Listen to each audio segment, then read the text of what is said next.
How to serve divorce papers in Alameda County. Hi, I'm Tim Blankenship with Divorce661.com. If you've filed for divorce in Alameda County, the next critical step is serving your spouse with the divorce papers. This step is required by law and must be done correctly or your case won't move forward. Let's talk about how to properly serve divorce papers in Alameda County and avoid common mistakes. Once your initial forms, like the petition and summons, are filed and accepted through the court's e-filing system, you must have your spouse served with a copy of those documents.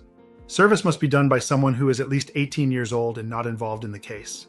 This can be a friend, a professional process server, or even the sheriff's department in some situations.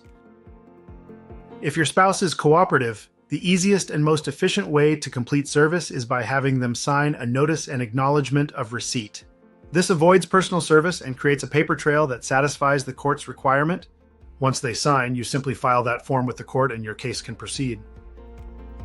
If your spouse won't sign the acknowledgement or isn't cooperative, you'll need to arrange for personal service.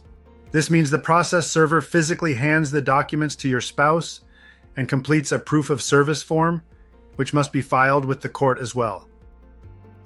We recently worked with a client in Alameda who waited months, thinking the court would serve the paperwork. They didn't realize that personal service was their responsibility, and the clock hadn't even started on their 6-month waiting period. We stepped in, got their spouse served within 2 days, filed the proper paperwork, and got the case moving immediately. At Divorce 661, we guide you through every step of the service process. We'll explain your options, provide the correct forms, and even arrange service if needed, making sure your divorce stays on track and avoids unnecessary delays. If you're filing for divorce in Alameda County and want help making sure your spouse is served properly, visit Divorce661.com and schedule a free consultation. We'll take care of the details so you can move forward with confidence.